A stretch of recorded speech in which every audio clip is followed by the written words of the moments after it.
আসসালামু আলাইকুম, মোহাম্মদ তারেক আজিজ বলছি। আজকে আমরা শেখার চেষ্টা করব যে ইউজিং নেম স্পেস, সরি, এই নেম স্পেস বলতে আসলে কি বোঝায় সি শার্প প্রোগ্রামে। তো আমরা যদি দেখি, আমরা যদি ধরুন আমরা প্রথমে একটা প্রজেক্ট খুললাম, কনসোল অ্যাপ্লিকেশন, একটা বাই ডিফল্ট চেহারা আসে। সেখান থেকে আমরা পাবলিক স্ট্যাটিক ভয়েড মেইন নামে যে ডিফল্ট মেইন মেথড থাকে সেটাকে কেটে দিয়ে এখানে জাস্ট একটা ক্লাস ডিফাইন করলাম, ক্লাস প্রোগ্রাম। এই ক্লাস প্রোগ্রামের আন্ডারে কি কি ডিফাইন করলাম? Public integer an, public string STR, একটা constructor, public constructor this dot an equal an, this dot STR equal STR, parameter হচ্ছে ইন্টিজার এবং স্ট্রিং, এবং একটি ভয়েড টাইপ মেথড প্রিন্টএল, এবং তার ভিতরে console dot write line the STR price is n টাকা। Hmm এবং এখানে অনেক কিছু ইউজ করে আমরা অনেকগুলো ক্লাস এখানে ইম্পোর্ট করেছি। ঠিক একইভাবে ক্লাস ওয়ান ডট সিএস নামে আমরা নতুনভাবে আরেকটা ক্লাস ক্রিয়েট করলাম, সেখানেও কিছু জিনিস ইম্পোর্ট করলাম, এবং এখানেও নতুন একটা ক্লাস ডিফাইন করলাম, ক্লাস ওয়ান। এবং এর ভিতরে আমরা কোনো প্রপার্টি ডিফাইন করে নাই, জাস্ট একটা মেইন মেথড ডিক্লেয়ার করে প্রোগ্রাম ডট এক্স অর্থাৎ প্রোগ্রাম ক্লাসের একটা অবজেক্ট ডিক্লেয়ার করলাম, এবং সেগুলোকে প্যারামিটার দিয়ে অবজেক্টগুলোকে ইনস্ট্যান্সিয়েট করলাম, এবং এক্স ডট প্রিন্টএল অর্থাৎ প্রোগ্রাম ক্লাসের এক্স অবজেক্ট দিয়ে প্রোগ্রাম ক্লাসের প্রিন্টএল মেথডকে ইনভোক করলাম, এবং কনসোল ডট রিড লাইন। তো এখানে প্রোগ্রাম ক্লাসটা কোত্থেকে আসলো? প্রোগ্রাম ক্লাসটা আসছে আমাদের প্রোগ্রাম ডট সিএস থেকে, প্রোগ্রাম ডট সিএস এখান থেকে। এখানে একটা জিনিস লক্ষ্য করে দেখুন, আমি কিন্তু এই ক্লাস ওয়ানকে এক্সটেন্ড বা ইনহেরিট কিন্তু সরাসরি করে নেই, কিন্তু তারপরও এই ক্লাস ওয়ানের ভিতরে কেন আমি প্রোগ্রাম ক্লাসের অবজেক্ট ডিফাইন করতে পারছি? এটা কারণ হচ্ছে যে ইউজিং কনসোল অ্যাপ্লিকেশন। এবং এই ইউজিং কনসোল অ্যাপ্লিকেশন ওয়ানটা কোথেকে আসছে? সেটা আসছে আমি এখানে নেম স্পেস কনসোল অ্যাপ্লিকেশন ব্যবহার করেছিলাম, সেই জন্য name space console application define করে তার ভিতরে আমি আমার ক্লাস প্রোগ্রামের সব পুরো কোডটা ডিফাইন করেছিলাম, যার কারণে এই নেম স্পেস কনসোল অ্যাপ্লিকেশন স্কোপের ভিতরে যত কোড আছে সবগুলো কোডকে আমি এই কনসোল অ্যাপ্লিকেশন ওয়ান দিয়ে রেফার করতে পারি।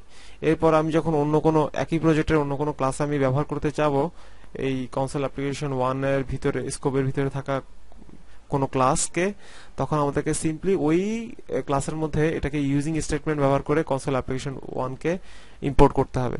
যার কারণে এখন আমরা প্রোগ্রাম ক্লাসে একটা অবজেক্ট ক্রিয়েট করতে পারছি ক্লাস ওয়ান নামে আরেকটা ক্লাসের ভিতরে, কিন্তু সরাসরিভাবে এক্সটেন্ড বা ইনহেরিট না করেই। এখন খেয়াল করে দেখি অ্যাকচুয়ালি এই ইউজিং বলতে কি বোঝায়। ডট নেটের ফ্রেমওয়ার্কের মধ্যে যে হাজার হাজার ক্লাস আছে, সেসব ক্লাসকে আমরা ইম্পোর্ট করে তাদের অবজেক্ট মেথড ব্যবহার করি। যেমন সিস্টেম ক্লাসের একটা ইনহেরিটেড ক্লাস হচ্ছে কনসোল, এবং তার একটা মেথড হচ্ছে রিড লাইন। এখন আমি যদি সিস্টেম ক্লাসটাকে মুছে দিই এখান থেকে, অর্থাৎ আমি ইনহেরিট করলাম না, তখন কিন্তু সে কনসোল নামে কাউকে চিনে না, কারণ কনসোল নামের যে ক্লাসটা ছিল সেটা ছিল সিস্টেম ক্লাসের ভিতরে। এখন সিস্টেম ক্লাসকে যেহেতু আমি রেফার করছি না আমার প্রোগ্রামে, তাই কনসোল নামে সে কাউকে চিনছে না, যার কারণে ইরর দেখাচ্ছে এখানে যে the name console does not exist in the current context. এবং যখন আমি আবার মুছে দিচ্ছি তখন ঠিকই সে আবার কনসোলকে চিনছে। ঠিক একইভাবে আমি যেখানে প্রোগ্রাম ইউজ করেছি সেটা চিনতে পারছে, প্রোগ্রাম বলতে অ্যাকচুয়ালি কাকে বোঝাচ্ছে, কোন ক্লাসকে বোঝাচ্ছে সেটা চিনতে পারছে, কারণ কনসোল অ্যাপ্লিকেশন ওয়ান এখানে আমি ইউজ করেছি। আমি যদি কনসোল অ্যাপ্লিকেশন ওয়ানকে মুছে দিই এখান থেকে, সরি, তাহলে কিন্তু সে আর চিনবে না এই প্রোগ্রাম এক্স প্রোগ্রাম প্যারামিটার, সে কিন্তু চিনতে পারছে না।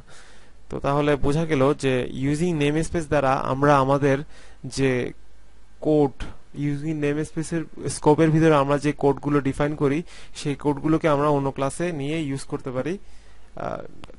সরি, আবার বলছি যে নেম স্পেস দ্বারা আমরা যে স্কোপ ডিফাইন করি ওই ওই স্কোপের ভিতরে থাকা সব ধরনের কোড আমরা সেম প্রজেক্টের অন্য কোনো ক্লাসে ইউজ করতে পারি ইউজিং স্টেটমেন্ট দ্বারা এবং নেম স্পেস দ্বারা আমি যাকে ডিফাইন করেছিলাম। এখন এটা কি কনসোল অ্যাপ্লিকেশন ওয়ান হতে হবে? অবশ্যই না, এটাকে আমি কনসোল অ্যাপ নাম দিলাম, suppose console app, console app, suppose এই নামটা দিলাম। তো কনসোল অ্যাপ নাম দিয়েও সে চিনতে পারে। তার মানে হচ্ছে যে এই নেম স্পেস দ্বারা আমরা অ্যাকচুয়ালি এক ধরনের আইডেন্টিফায়ার, এবং এটা দ্বারা আমরা একটা ইউনিক নাম ডিফাইন করতে হবে, যার মাধ্যমে আমরা ওই নেম স্পেস স্কোপের ভিতরে থাকা কোড অন্য কোথাও ইম্পোর্ট করে নিতে পারবো। সোজা বাংলা যেটা বলতে হয় যে ক্লাস প্রোগ্রামের ভিতরে যত কোড আছে তা এই ক্লাসের মধ্যে আমি রেফার করছি কনসোল অ্যাপ দ্বারা, এবং কনসোল অ্যাপ আগের ক্লাসে আমি নেম স্পেস দ্বারা ডিফাইন করেছিলাম। এটা হচ্ছে সংক্ষিপ্তভাবে নেম স্পেসের উদাহরণ। এখন আমি এই name space console app define করে কিন্তু আমি অন্য কোনো পিসিতে এই কনসোল অ্যাপ ইউজিং করে কিন্তু কাজটা করতে পারবো না। কেন করতে পারবো না? কারণ হচ্ছে যে এইখানে এই ক্লাসগুলো আমরা ইউজিং স্টেটমেন্ট ইউজ করে ব্যবহার করতে পারি, তার কারণ ডটনেট ফ্রেমওয়ার্কের মধ্যে ক্লাসগুলো বিল্ট ইন, কিন্তু ডটনেট ফ্রেমওয়ার্কের মধ্যে আমার এই ক্লাসটা বিল্ট ইন না। তাই আমার এই নেম স্পেসের যে স্কোপ সেটা হচ্ছে আমার এই পিসির ভেতরে আমার যে প্রজেক্টটা এই মুহূর্তে রানিং সেই প্রজেক্টটা হচ্ছে আমার স্কোপ।